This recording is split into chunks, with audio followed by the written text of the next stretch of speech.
guys.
So I said I'd do a little bit of a solo episode for a couple of reasons. Number one, I'm testing out my new camera. Thank you, hubby. I love it. Number two, I wanted to maybe, I suppose, reintroduce myself and a little bit about me and what I'm about to anyone that maybe is new to the podcast. And also just to talk about where I'm at. Um, I've recently turned 40, so I'm going to go into a little bit about that, how I feel about that. Um, Life the last 12 months since the first podcast started, and changing career, having surgery, and going through changes in my body, which have been hard. And I think this is one that will probably be more relatable to girls. Sorry, boys, but you've had a bit of time. But it's just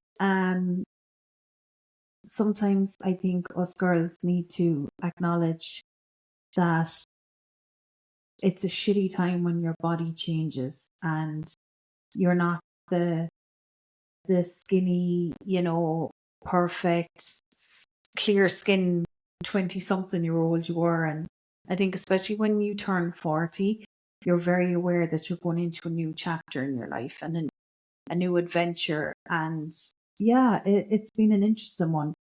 So, look, for those of you that don't know me, my name is Clodagh. I live in Tipperary. I work in insurance sales. I'm married to Connor. We have three dogs, Nala, Simba, and Buddy. I have a bonus son, Alex, who's incredible. And we have a lovely family unit. I did talk on the first season about parenthood not just being about DNA. I think that's a very important subject as well, especially nowadays. Blended families are so common. My taboo thing, I suppose, is I have generalized anxiety disorder, coming on 20 years now. And I wanted to talk a little bit about that because there's been a few things I've come across over the last few months in particular, about people having panic attacks and having such ferocious anxiety in their lives that they never had before, and how horrifically scary it is. And look, the very first podcast, the very first panic attack. Should I edit that out? No, shit, I'll leave it in. The very first panic attack I had was when I was 22, and I was living in Clare, and I was driving along a very remote road along the Loch Derg, and I thought I was having a heart attack. And my dad had to come and meet me halfway, and I had tests and da da da da da.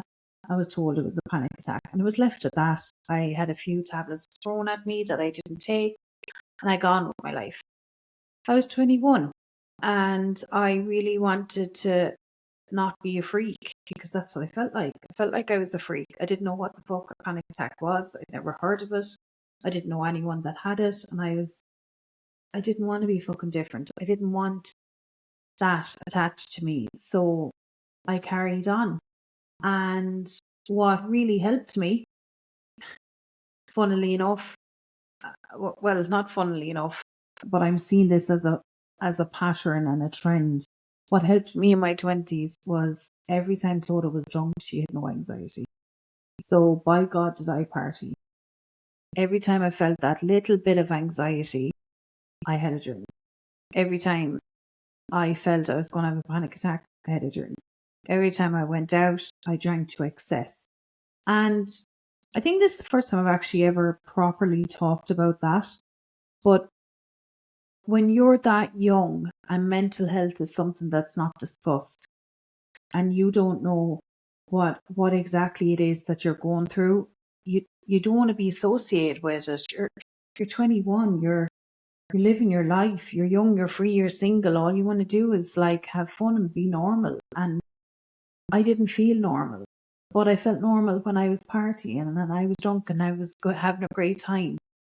And back then the hangovers were bad, but when you have anxiety, a hangover is like exacerbated so much worse, even when you're that young.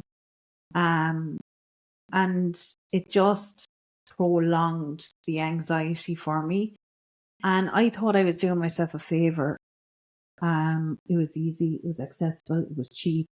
It made me feel good. It brought out my confidence that I had post that night or pre that night, we'll say, that first panic attack. But I was fooling myself. Of course I was. And I then went on and I did do counselling and I did go on medication for a couple of years.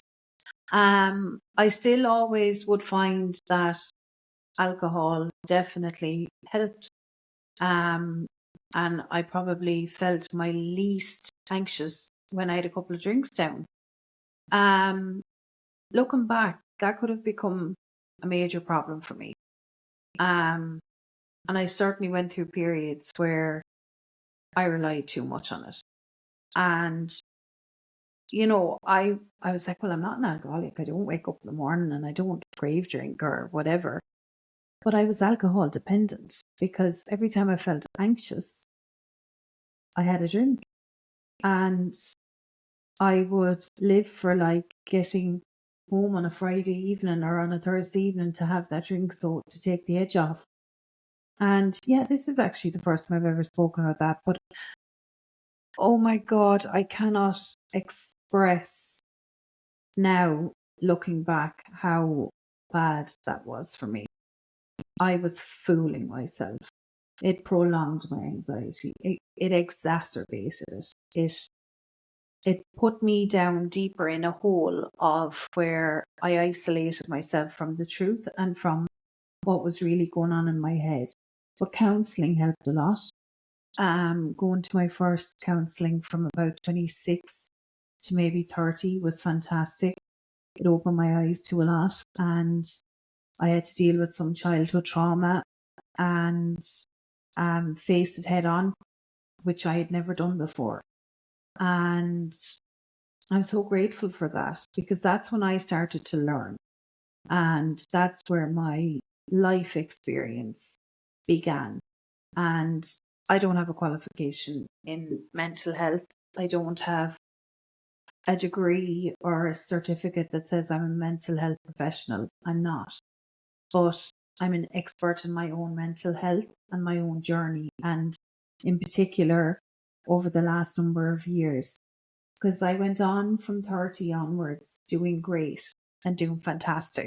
And then at the tail end of 2022, I knew I was having issues, hormonal issues, and then it was pointed out to me that fertility was going to be a problem and that I would need surgery. And I could feel the anxiety creeping up again. Work was very stressful.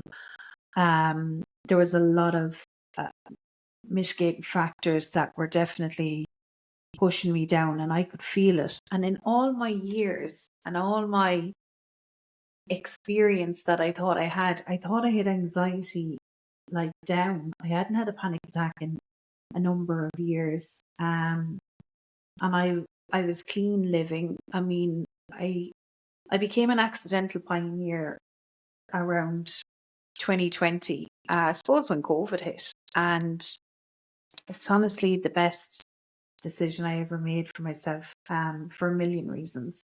Number one, I don't get hangovers. Number two, it made me push myself out of myself in social situations. Do you know where we're all like, oh, I can't go dancing. Yeah, I haven't had enough. I need to drink a bit more before I will go on the dance floor. I mean, I've been at countless weddings now and events, and just recently was up at ACDC and no drink. And like, I won't commit to being a pioneer because I've had like an espresso martini here and there. But I definitely do enjoy the sober life. I enjoy how it makes me pull myself out of my comfort zone. But anyway, back in the tail end of 2022, I had a breakdown, and it was my first time linking in with a psychiatric team, I suppose. I thought I was going to go to a psychiatric hospital. I literally was at my limit. I could not stop worrying. I could not stop ruminating. I could not stop this depersonalization, this derealization. It was frightening. And nobody knew what was going on. And I closed myself off, except for some of my family and my close friends and my husband, of course. But I felt so ashamed. And I'm so mad now that I felt ashamed because I had nothing to be ashamed of. And actually, that day that I pounded on my husband's chest and said, please take me somewhere, was the day I really, really began healing. And it was the day I really, really, really learned about mental health. So I linked in with them. No, I didn't need to go to a psychiatric hospital, thankfully. I just had acute anxiety. And I went back on medication. I'm still on it. I go to counselling. I just, the last 2.5 years have been such a growth for me in so many ways. And I think people's perception of me can be quite funny. I think some people don't like that I call myself a mental health advocate. Some people don't get it.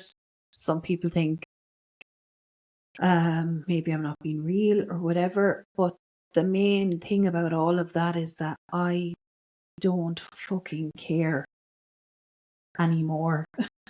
And I mean that in the most respectful way possible. All I care about is my loved ones and myself. And learning that self-care is not actually selfish has been the most freeing thing that I've ever let myself have, and it's priceless to me. I lost a number of friends over the last couple of years that I thought were genuine and I thought were, I suppose, lifelong friends. But for whatever reasons, we weren't able to continue our friendship.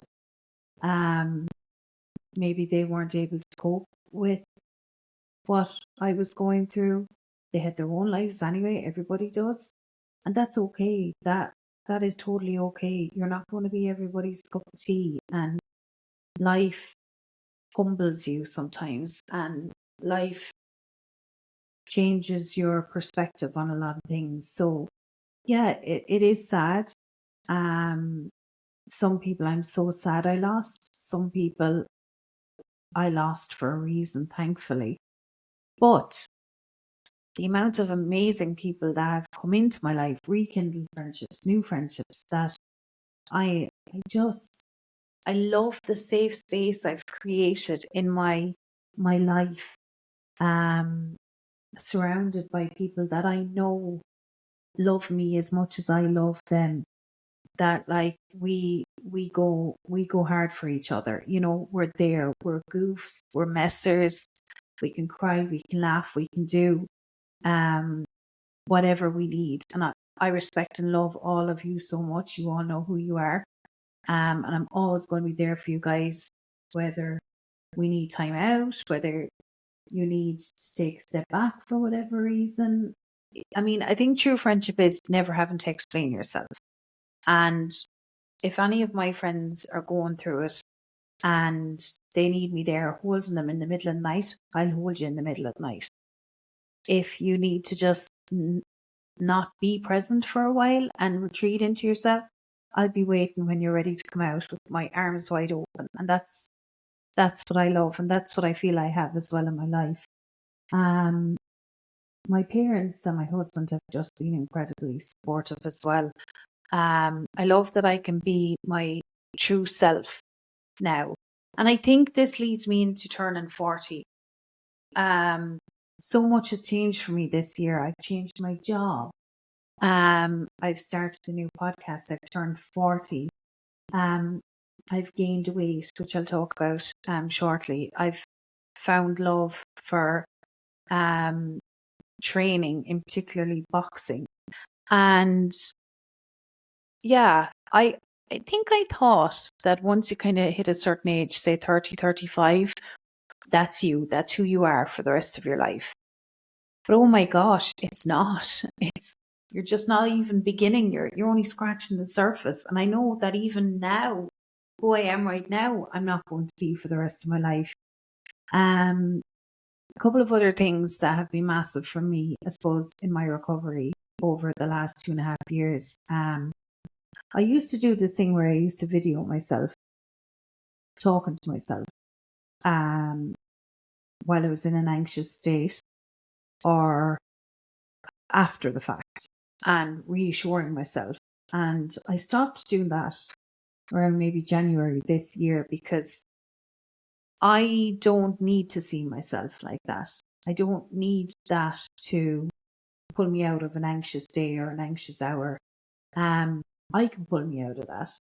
So with that, I've kind of learned a couple of things from various people, from people like Joshua Fletcher, Rezi, Dr. Harry Barry, Caroline Foran.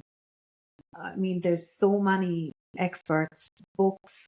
My counselor, Alan, oh my God, he's just incredible. But I've exposed myself to as much information as I can possibly take in, so as that I will have all the tools in my handbag here beside me, that when I have an anxious day or an anxious moment, I can get through it.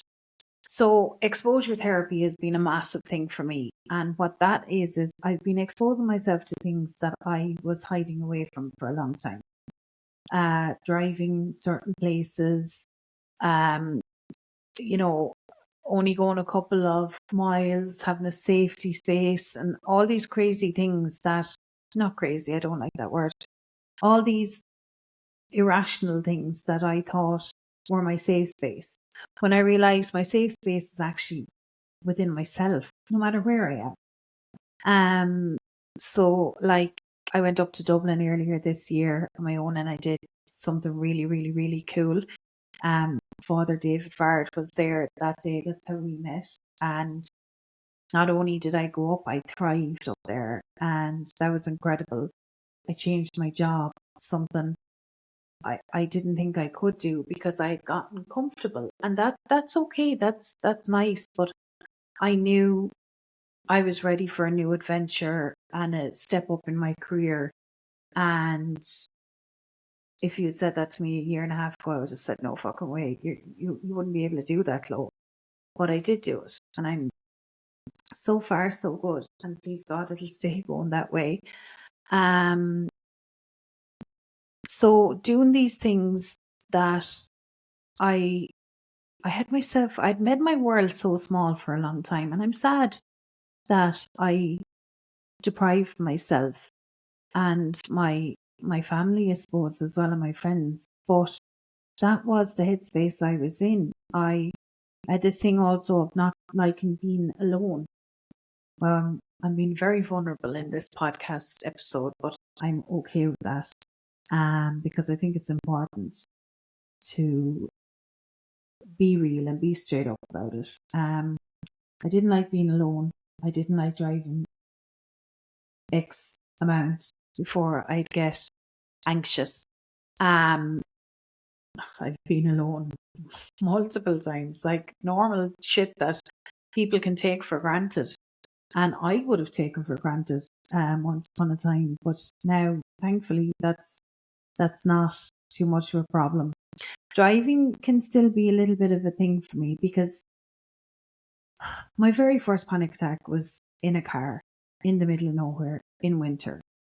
And I think driving in a lot of ways will probably always be a trigger for me because I'm never going to be cured of anxiety. There's no such thing as a cure for anxiety. Like, just like there's no cure for a feeling. I mean, anxious thoughts sometimes are there to protect us. Obviously, if you're in a situation that's a dangerous situation and you get anxious, that's your body protecting you and telling you, you got to get out of here. But it's just sometimes it can go on a little bit of a rampage, which mine certainly did, and dictated my life and so many aspects of my life for so long. Yeah, so like even going up to AC/DC there, we were in the Gold Circle in the absolute fucking trenches of the concert. And there was a couple of times where it was like, claustrophobia, don't know if I can stay here. And I was like, no, I'll stay 5 more minutes. I'll stay 5 more minutes. I also voiced it to my husband. I said, look, I'm feeling a little bit anxious. And I stayed for the whole fucking thing. And it was deadly. But yeah, so things like that. The next thing I want to do is fly. I won't be advertising when I do it or any of that. That'll be, again, private, personal time with me and my husband. But when I do it, I can't wait to share it with all of you guys because that's going to be another win and another tick box for me. Also, another thing I've learned is willful tolerance and anxiety. Josh, I can thank you for that one. Willful tolerance is fucking powerful. It's being able to, when you have an anxious moment and it comes over you in a wave. And again, I suppose Dr. Harry Barry's flooding can come into play with this too. It's willfully saying, right, I'm going to tolerate this. It's uncomfortable. Yeah, it really is. And it feels shit. And it's not nice. But it will go. So let's just ride it out. Let's just let the storm pass. Because it does pass. And that's the main thing. That has been the kicker for me. It always passes. So if any of you out there have anxiety or depression or panic or any of those fears that can consume you, let's be honest, anyone who knows what a panic attack feels like, it is the most intense feeling. And it's actually the closest feeling a living person will ever have to dying, because we feel like you're going to die. It's so intense. It's like crawling under your skin. It's the most overwhelming feeling. I wouldn't wish it on anyone. I don't have them actively, thank God, at the moment, and please God, that'll stay that way.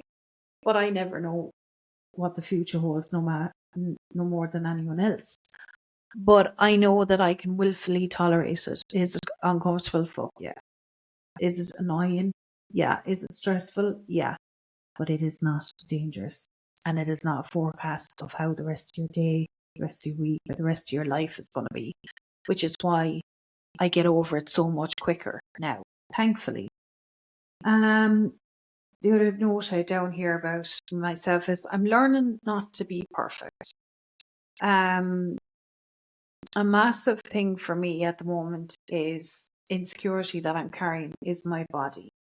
And I'm going to talk openly about this because even at 40, I have insecurities. And you think that, you know, when someone's of a certain age, they wouldn't be thinking about, oh, look at that girl with the perfect figure, the perfect this. I do. Like, hands up, I do. I see girls my age, girls I went to school with, and they look insanely beautiful. And I get that feeling, what has happened to me? But I'm doing the best I can. I'm working out like I've never worked out before. I'm eating cleaner than I've ever ate before. I don't smoke. I don't drink. But I do have hormone imbalances, and I'm seeing an endocrinologist at the moment because we're trying to figure out why I can't seem to lose the weight. Yes, I'm firming up, and I'm like my core is tight, and my, you know, my arms are strong, my legs are strong, my back and my tummy is actually strong, but that pouch, oh, that little fucking pouch, and I know you girls know, you get this. She will not fuck off. She just won't go. And I'm looking at pictures of me last year, and I'm like, how in 12 months has my body changed so much? But post surgery, that sorted out the endometriosis. Please God, for now, that still seems to be okay. But I still have PCOS. I still have the hormone imbalance and a lot of shit going on there. Again, I'm still learning so much, guys. It's like there's words and hormones and body parts that I've heard over the last 12 months that I never fucking knew existed. Oh my gosh, I salute anyone who can follow all of that because it's just insane. But yeah, so I am dealing with my own insecurities that way. But I think, again, let's normalize this. Everybody feels like that, you know? And sometimes you can mourn the loss of when you see old pictures of yourself, you know, in your bikini and the little svelte figure, and you're like, oh, fuck. And how come some girls are so lucky to still have that? But that's life. That's the way it is, you know? And I have to work on that myself. I have to start looking in the mirror again and actually liking what I see, and feeling comfortable with that instead of cringing, which I do most of the time. And again, perception. I know a lot of people think, well, she takes a lot of selfies. She takes pictures all the time. She's da da da da da. I do, because they make me feel good. I like taking selfies. And I like when I feel that my makeup is looking nice. Because again, I'm suffering so bad with adult acne at the moment from my hormones. And there's days when I literally wake up and I look in the mirror and I cry because my skin is so bad. So when I have a good skin day or a day where I feel, yeah, I look okay, I am going to take a picture of that and I am going to take that moment. Why not? I don't feel I have to justify it. I certainly don't. And like I said, I don't care what people think, but I do think as human beings, we are funny about these preconceived notions and perceptions we can have of others without knowing them. Like the amount of people that have like looked at my TikTok or looked at my Instagram or my Facebook that I know don't like me or wouldn't salute me on the street. And like, I find that funny and I will call bullshit on that. Why do you need to look at me if if you don't like me and have no intention of saluting me? I do find that funny, to be honest. But again, the older I'm getting, the more I will call bullshit. I will call it out. I know I'm not everyone's cup of tea. I'm totally okay with that. As long as I'm the cup of tea for those who love me, that's all I care about. And what I also care about is being a voice for mental health, for women's health, for men's health, for overall well-being, for anyone who has something that they've gone through in their life that fucking sucked or was absolutely fucking amazing and tremendous. I want to be a place for you to share. I want you to grab that microphone here beside me and tell that story with pride and knowing that you got through it or you celebrated it and who you are since it. That's all I want. And yeah, I want to celebrate people, and I want to celebrate people who feel, do you know what? I have a story to be told, and it's fucking important. It's important for me that I get to share and say out loud experiences I've had. And this is what this podcast is all about. And I said when I came back this year that I wanted it to be visual. I'm not sure how I feel about myself being visual on it, but anyway, it is what it is. And as you can see, there is definitely a tone. I'm always in black. This is why AC/DC suited me so much. Above in Fibbers the other day, it was like a sea of black. I was like, I am home. I am with my people. And it just felt awesome, to be honest. And another thing about that is that you just feel, I don't know, there's something about the rock crowd and the rock fans. They're just so fucking sound.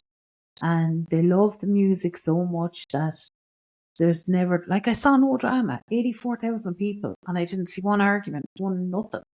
I love that. I absolutely love it.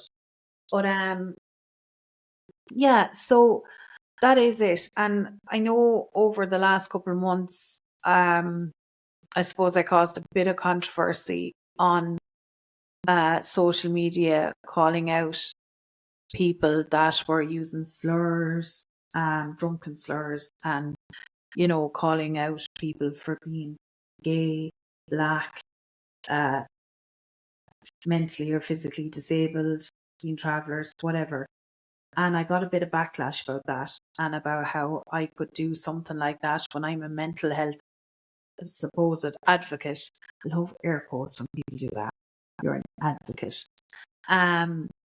But I will always call bullshit, and wrong is wrong and right is right. And an addiction is not an excuse to be an asshole. Sorry, it's not. It's no excuse to be an asshole, especially when it's a continued one. And I will always say that it is, if you're aware of what you're doing and you're aware of what your words can do and the power of your words, especially if you have a following, you know what you're doing. You know. And I will call that out 100%. And if that makes me lose people out of my life or followers with my blue take, I am totally okay with that.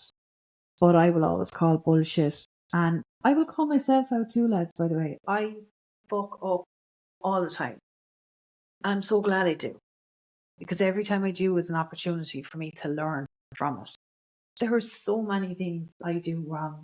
I mean, you know, like I was saying to Father David, I have a faith. I don't scream it from the rooftops. People don't need to know. It's something very private and something very personal to me. But like, I'm always saying to God when I'm praying, help me be a better wife, a better sister, a better daughter, a better mother, a better friend. I always ask that every single day because that's what I want.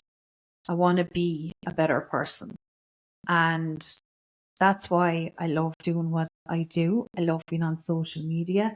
I love being involved in different aspects, like between my job, between the Rose of Tralee, the podcast, and various different things that I want to involve myself more in different networks and groups, because I want to expose myself to more people, meeting new people, meeting new personalities, learning from them learning from me. I mean, that's what this life is all about. I mean, you only get one go at a life. And if we do it right, we can make it some life. We really can. And I just want everyone to know that. And if you're out there and you're feeling shitty right now and you're feeling not yourself and you're feeling, I'm just not, I'm not able, you are. You are able. Just push yourself that little bit more, because I'll tell you, every one of us have that feeling from time to time where I'm just not able. I'm really not. And I think if we didn't feel that, I'd almost be worried about us. We'd be like robots. And like I always say, we never question when we're happy. We never question it. We're never like, oh, why am I so happy today? I just don't understand it. But we'll always be like, why am I so unhappy? Will I ever feel happy again? What is wrong with me? Da da da da da. My number one rule for myself now is, since my recovery and since my breakdown, mornings can be my kind of vulnerable time. That's when I can feel a little bit of rumination coming in. So I have a rule that I'm not allowed to bring any heavy thoughts or decisions or any of that into my head until 10 o'clock. And by the time 10 o'clock comes, I'm sitting at my desk. I don't even remember that conversation that I've had. And again, that's another part of me facing head on my anxious thoughts, my anxiety when they come through. And yeah, so there's a couple of things coming down the tracks that I really want to look into. The podcast is staying going anyway for the next while. Please God, as long as these amazing, incredible people keep coming on. I have a couple of girls coming on now over the next couple of weeks. So it's going to be ladies. I have an amazing finale episode when that'll be in the autumn, which I'm really excited about. And yeah, there's also something you're going to maybe think I'm crazy. Maybe I am. Something that I want to do that's on my bucket list. I'm going to write a book. It's going to be a biography, I suppose, and it's just going to be my story about my life, about what I've been through, about what I've learned from it, some things that I've never shared before, and never felt the need to, but I feel writing it down, I can. And it's not going to be one of these self-help guides or anything like that. It's just going to be a real story, real chick, Tipperary, fucking struggles, still struggles, but I'm here and I'm smiling. And yeah, that's it. Now, maybe I'm mad, maybe it won't work out, but I'm manifesting that it will. And that is something that I'm going to be looking into doing, please God, in the winter. Yeah, it's going to be, I feel something that will be very good for me, very healing for me as well. Writing it all down. I've started a little bit, so that's kind of exciting. And yeah, that's me. So I just wanted to have a little episode where I'd have a little bit of a chat with you guys. I want you guys to feel so comfortable to reach out to me on Instagram, either on my own page or on the podcast page. If you feel, geez, Chloe, I'd love to come on and talk about something, but even if you're feeling a little bit nervous about it, fuck it, let's go. There's just me and you here, and we're just sitting down and chatting. Like, if you had said to me 2 years ago that I would be sitting looking into a camera and doing an episode of a podcast on my own, I said, fuck off. My language, I know, it can be a bit crude. I need to rein it in a little bit. I do. That's something I need to work on. I know some people say they like that I curse because it's authentic. Because that's, like, I do drop F-bombs in my day-to-day life. But again, yeah, it's something I probably could work on because I was able to go through the episode with Father David without cursing. Don't think I dropped an F-bomb once. So that's something I need to work on. But sometimes when I'm in the middle of talking about something and I feel either really passionate about it or I feel really funny about it, I will F-bomb it. And I'm going to try and work on that. But I don't think I'm going to stop saying shit because shit is a good word. I just think it is. It's a fun word. It's a word that is part of our daily life. I'm laughing. I'm looking over there and I'm seeing my Halloween decorations in the corner. They're after catching my eye. Halloween is coming around the corner, guys. And this house transforms every Halloween. So I'm looking forward to that. Yeah, so that is it. It was a short-ish one. I kind of said about maybe 30 minutes, but I just wanted to, I suppose, check in, have a little chat with you guys. I hope you're enjoying the podcast so far. I hope you're enjoying the content. If there's something, as I said, you guys would like me to talk more about and address, please, please, please get in touch. There's nothing that cannot be discussed here. It's, like I said, a safe space. There's a couple of fun episodes coming up as well because I also want people to get to know me and my guests in a fun way as well, that it's not always the serious stories or the life-changing experiences, which of course are incredible and amazing. But sometimes it's nice to have that little bit of comic relief, and that is my personality. And I want you guys to get to know me in that way a little bit better, I suppose. And I actually have one of my girlfriends coming on soon. Kira, she was on last season. It's still the most listened to episode. So she's coming back on soon. And we're just going to have a very, very, very fun catch up in front of you guys and with you guys. And I'm going to put her through it with a couple of headlines and things that I want to hear her view on, and I want you guys to see a little bit about our friendship and how we interact, because oh my god, she's just so funny. So like all my guests, some of them I've never met before, some of them I've come across online, some of them I've met at events, but I also want you to meet some of the incredible people that are in my life as well. So yeah, looking forward to that. It's going to be a good one. So I suppose that is enough waffling from Chloe for today. Shortest episode so far, so I did well. You weren't going to get an hour and a half out of me, but still, I managed 43 minutes. But as always, thanks so much for checking out the podcast. Please be sure and follow it on Instagram and on YouTube and on Spotify. Write your reviews, share, please, whatever you guys can do. Because this is completely a hobby of mine. There's no sponsorship, there's no payment, there's none of that crack going on. This is just simply out of the love of it. So your support means everything to me, guys. And as I always say, just be sound to yourselves and others. And yeah, just live your life as authentic and as real as you can, with kindness in your heart. And that's it. It's fucking simple. See, another F-bomb. I'm learning. I'm getting there, guys. So look, have a great week. And as always, be sound. And I will chat to you guys real soon.